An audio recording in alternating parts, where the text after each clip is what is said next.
Matthew Poku Prempeh is the running mate. What went into the choice? But Paul, you know that the choice of a running mate is the sole prerogative of the candidate. Yeah, but after he's done it, he probably must have shared with you the inner campaign people. That is not something I want to share with you. I mean, okay, I get it. He called me and had a discussion and said he had settled on NAPO. So I called NAPO to congratulate him even before the matter came out. Oh, that's interesting. Yes, because as soon as I had a discussion with the candidate and he had decided that this is the decision he has taken, and that's fine. I mean, that is his decision. I will advise him, share a lot of insights, but the decision lies with him. That is his authority. But you're also like Kumasi boy. Does the choice look like Ashanti is going to be on board? Do you see that? Ashanti is always on board with the NPP. I think what is important is the harmony within the party in the constituencies. All politics is local. There has been some abrasive parliamentary primaries. And, you know, so that has left in its wake some overhang of discomfort and issues that we are trying to deal with. I am confident that we'll be able to deal with, and some of us are on board to help. I've been speaking to a lot of candidates who have lost, and I say, look, it's tough. We've all been through difficult and tough times, but let's rally around our party.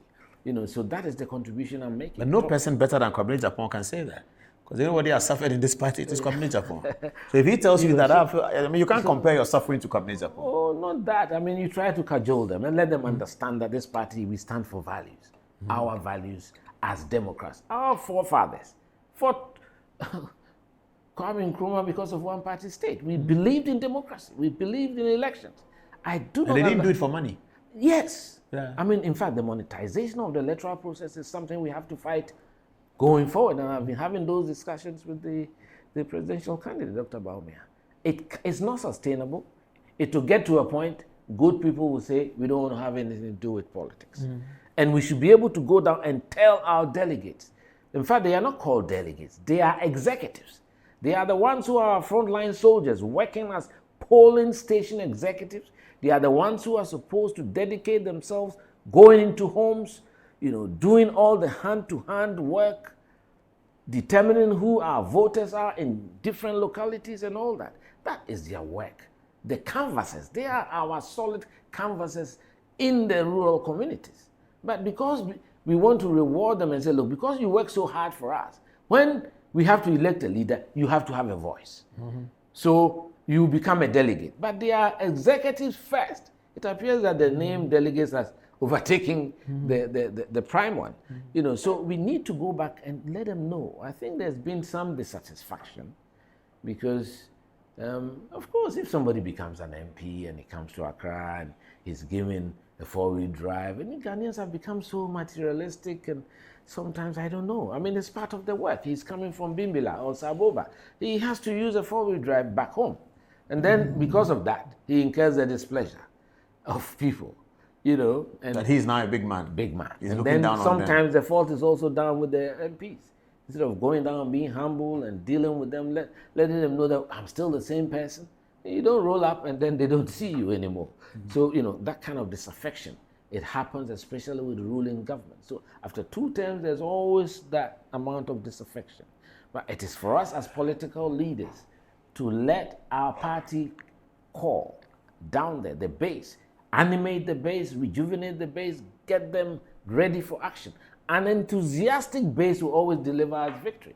So for me, Ashanti, yes, there are issues, but the issues are being resolved. The last time we went to Kwabre, the town roads in Kenya had been done, you know, and you know they were very angry. They give us about the biggest vote in the region, and a lot of it is being done. They know we can't do everything at the same time. These are crunch periods, and some of the roads have been there since independence. It's never been done. I don't think it's fair to put a gun to the head of Dr. Bawumia that he should. Everybody is asking for a road. Yes, we appreciate that.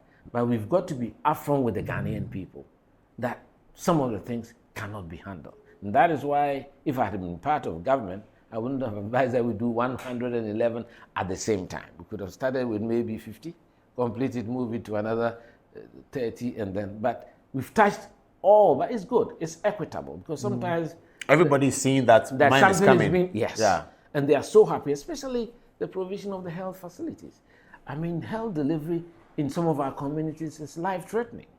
Paul, you travel to some of the communities, you look at your fellow Ghanaian, the kids, and where they are. I mean, we went and cut the sort for this STEM College of Education in Karaga, the finance minister's constituency. Huge crowd. Everybody came with those tricycles on their own. You would think it's a factory. So I see. Yeah. I mean, you should see the numbers, and it is deep. And I've never seen an area that has such a large amount of cows and sheep and goats. So it means that you can cite animal husbandry, some meat processing factory somewhere there. It is economic activity that can turn around these rural areas. We've got to begin to cite facilities and projects in those areas to lift the economic activity. The workers there will need a school, they will need a hospital. It generates economic activity. If you look at the big English towns in California, it's either the gold rush or the steel mines in Newcastle and that kind of thing. So I think on the whole, I do believe there are challenges. It is really tough. I mean, I know it's tough when I say it's tough because yesterday I went into a salon to try and do my hands were very nasty. So I was trying to do, what do they call it? Is it manicure? Manicure, yeah. Pedicure, whatever. Yeah. And, you could see that it's tough. I mean, not a lot of people were walking in. I was wondering the electricity bill. So I was speaking to the lady who runs the place, how are things? And, it's tough. It's tough. Manicure. That's